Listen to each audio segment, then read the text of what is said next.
What's going on, you guys? It's me, Arc6, back with another video.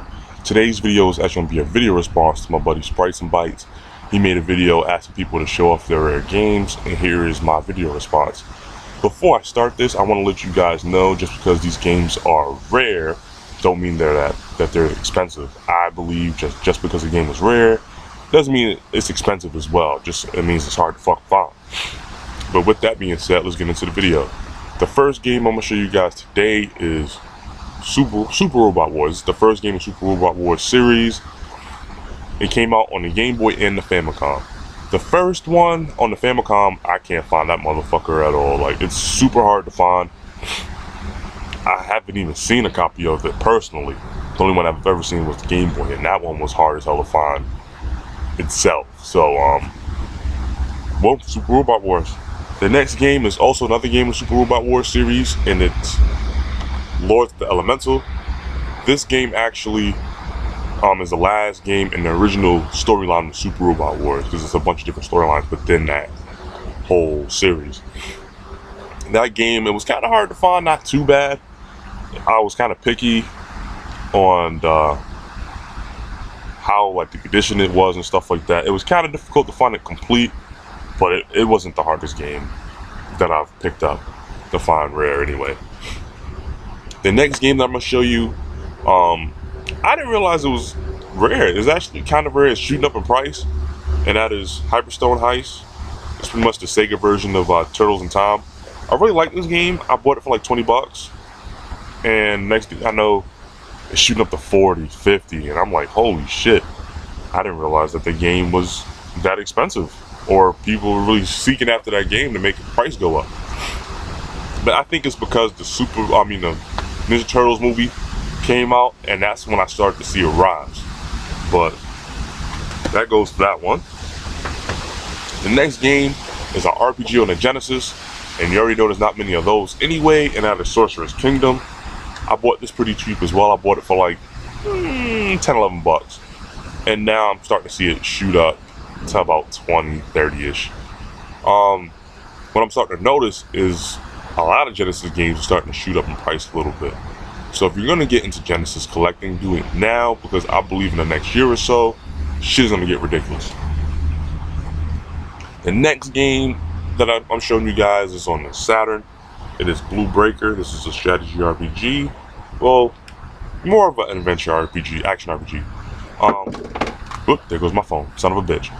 But this game here, it's based on like relationships. Like, relationships with people helps you progress the game. It affects the outcomes. I haven't really played it too much because I haven't had the time, but that's pretty much all I know about that shit, pretty much.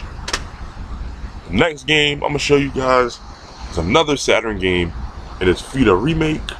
This game actually originally came out on a Super Famicom, which is not really a rare game, not that one anyway, but this one on the Saturn is a little hard to find.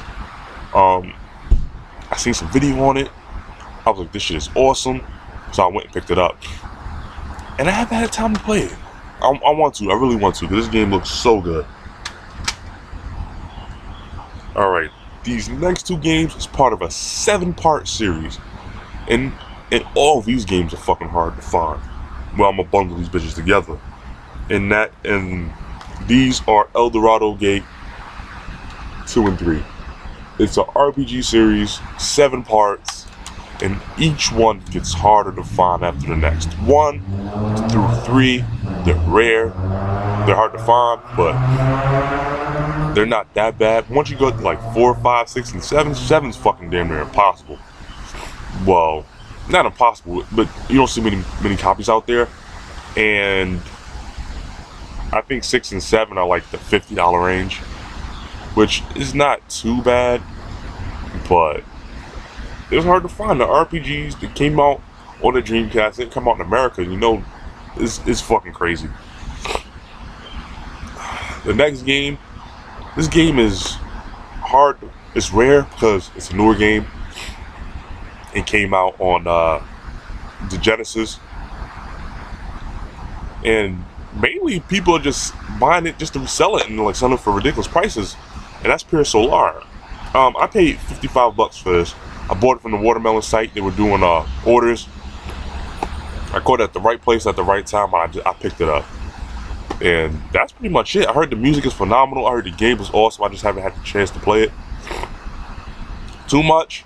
But I think I might do that this weekend. I really think I am. I keep saying that, but I really think I'm going to do it this weekend. The next game is another one on the Genesis. It's kind of... it's hard to find. It's not expensive, so to speak. And that's Buck Rogers Counting Down to Doomsday. This game here, like I said, it's not rare. Well, as expensive, really. It's getting harder to find. It's pretty much RPG based on the Buck Rogers series. That's pretty much all I really can say about it. It's a sci-fi RPG. And I heard this is a really good game. So, this is another game I need to buckle down and play.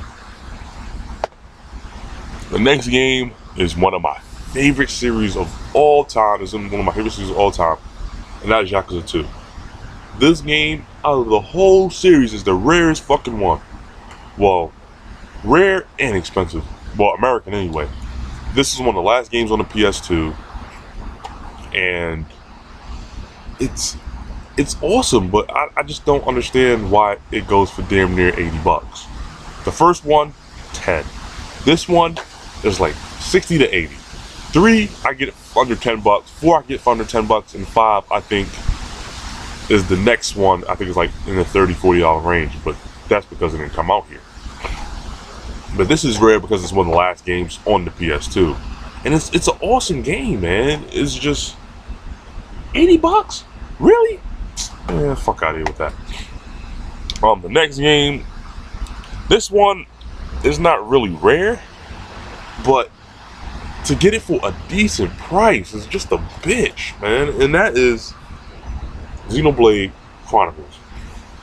This is an awesome game. Its story is great. Graphics is awesome. But it's just expensive, man. It's expensive for no reason. Like, I don't understand why that game is so expensive. And that's kind of why I threw that in there. Because it's hard to find in the wild. It's not too bad as when it comes to being rare. But no one wants to shell, 60, 70 bucks for a used GameCube. Oh, shit. A used Wii game? Like, come on now. The next game is Magna Carta 2. This game is kind of hard to find in the wild. You go online, you can find it for like 20, 25 bucks. It's not rare. It's a really good game. I think it's really slept on. But the graphics is good. The story is amazing. So if you get a chance to find it, man, if you see it, pick it up. But don't get it for Gamestop, because Gamestop, they selling the shit for like 30 bucks, which is higher than fucking eBay prices, if you can find it at Gamestop. The next game is part of a 2-game series. This is a prequel, and that is Baten Kaitos Origins. This is a good card game, card RPG kind of. I love the first one. I went through it. I smashed it. And then this one, I haven't really got to play, but it takes place before that one, so I really need to play that one. I heard this one's better than the first one, and then I hear that it's not. So I kind of get mixed feelings about that game. So I'm going to play it for myself and get my own opinion. The next game I'm going to show you guys, it's a strategy RPG for the PS2.